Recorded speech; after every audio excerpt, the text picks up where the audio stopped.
Oh Scheiße, was willst denn du schon wieder da? So, Dienstag.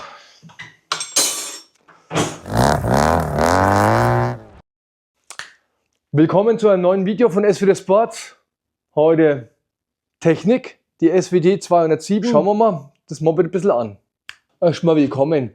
Kurzes Intro. Toll wäre es, wenn ihr Members in unserem Kanal werden würdet, uns ein bisschen unterstützt bei dem Ganzen. Macht immer unheimlich viel Aufwand, die Videos zu machen. Und wir sind halt so eine kleine Szene, ich merke es ja immer bei den Aufrufen, so eine kleine Szene, die diesen Zweiventiler liebt und vergöttert und auch im Zweiventiler bastelt. Da ist es schwer, jede Woche, jeden Dienstag ein Video rauszuballern. Das war das Gejammer voraus. Jetzt kommen wir zum Motorrad. Das Motorrad, die 207, die gehört dem Flori. Der Flori, der hat damit irgendwas vor, der möchte damit auch mal so Bosnia Rallye fahren und so kleine Trips wegen Touren. Daher haben wir da einen großen Tank der Firma Acerbis drauf. Den Tank hat Franco Acerbis speziell für uns gebaut. Wunderschönes Fass, 42 Liter, ist reiseerprobt, haben wir in Afrika erprobt. Hat seine Arbeit wunderbar gemacht. Und Franco hat uns wirklich da auch noch auf der ganzen Tour begleitet und hat uns dann die besten Wünsche ausgesprochen, als wir am Lac Rosé waren, der nichts mehr da ist, der leer ist und nichts mehr rot ist. Kommen wir aber zum Motorrad. Das Motorrad ist ein Zentralfederbeinumbau. Das ist für mich auch immer das Liebste und das Sinnvollste und ist 10-mal besser, finde ich jetzt, als ein Twin-Shock-Umbau. Hier reden wir von einem Fahrwerk, das auch wirklich funktioniert. Im hinteren Teil des Motorrads steckt hier der Hyper-Pro-Dämpfer, unsere Umbauschwinge. Wir haben ein Excel-Hinterrad mit schwarzer Radnabe und silbernem Felgenring, 18 Zoll.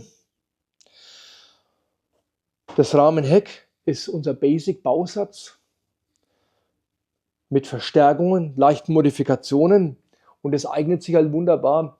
Es ist viel besser, viel besser, einen Bausatz zu nehmen und frisch zusammenzuschweißen, als das ganze Rahmenheck zu modifizieren, dass man sagt, man nimmt den Original und schneidet das auseinander.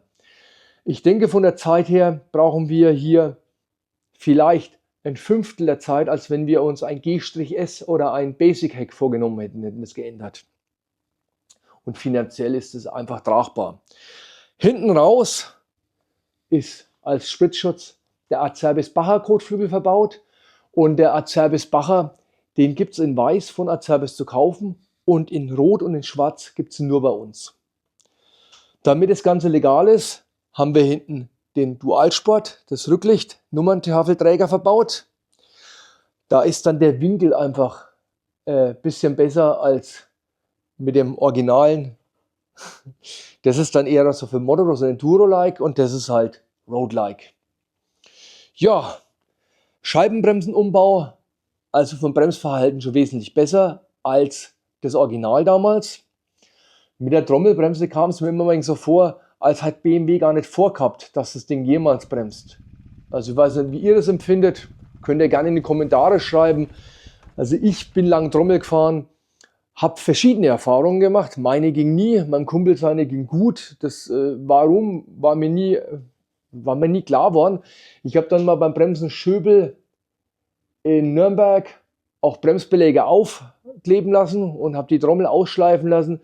Es war dann wesentlich besser, aber der Bremsbelachverbrauch war unheimlich hoch. Da sind wir jetzt hinten, dann gehen wir nach vorne weiter. Hier seht ihr die Dakar Lichtmaske. Scheinwerfer ist hier ein R90 Scheinwerfer. Ja, ist eine Geschmackssache. Wem es gefällt, kann es gerne drunter schreiben. Mit dem BMW-Logo finde ich total cool. Was ich ein bisschen entsetzend finde, ist, da ist ein H4-Bändchen drin. Ich habe gedacht, das ist wenigstens LED, von dem wir da reden. Also finde ich für so ein neues Motorrad komisch, dass da noch eine Glühbirne drin ist. Wir machen das Ganze mal weg, dass ihr das besser seht.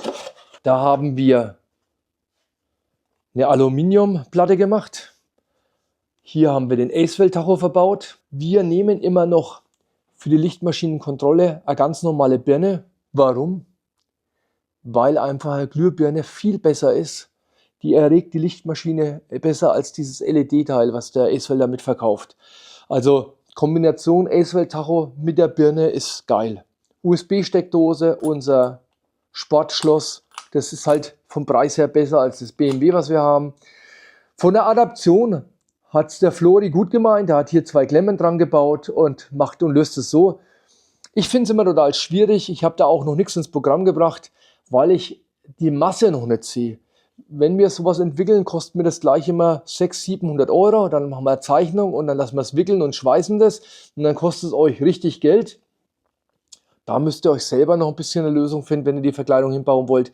Und das ist auch mal total unterschiedlich. Aber als kleiner Tipp, hier lasse ich immer unheimlich viel Platz, damit die Kabeldurchführung funktioniert. Weil, wenn die Kabel später Gaszug und Kupplungszug da hängen bleiben, habt ihr ein Problem. Kann es ja mal sein, dass er beim Einschlagen Gas gibt und dann werft es euch einmal gleich vom Motorrad ab. Ne? Vorne Excel-Vorderrad, auch wieder Kombination Silber-Schwarz, finde ich total klasse. Hier hat er eine 320 mm Bremsscheibe, in dem Fall jetzt Braking, da haben wir beides im Programm, Braking und Motomaster. Das sorgt auch richtig für Verzögerung.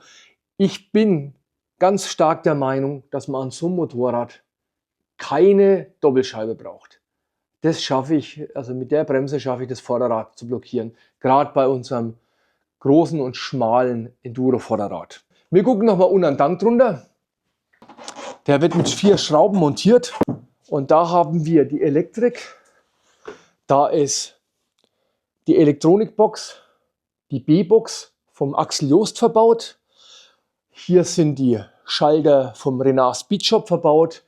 Das ist eine ganz gute Kombination. Ich weiß, es ist teuer, die Schalter haben aber einiges erlebt. Bei der SWT 132, beim Vincent Reiser, da haben die eine Weltreise mitgemacht, ohne Probleme. In Kombi gut, ihr seht, die normale Zündung ist da noch. Hier eine Bero Zündspule, da kommt der Halter noch hier verbaut.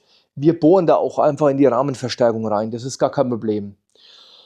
Was ich vergessen habe, ist hinten unser Paraleverstrebe, die verstärkte. Die ist Offroad erprobt und die funktioniert auch. Die erste Version hat der Jason Adams erfolgreich zerstört. Deswegen haben wir verstärkte Version rausgebracht. Ich denke, wir sind mit dem Motorrad durch. Ich danke euch da draußen fürs Zuschauen. Liked uns in Instagram, Facebook, TikTok und wo auch sonst. Werdet Mitglied in unserem Kanal. Bis bald, euer Manuel Schad von SFD Sports. Ciao.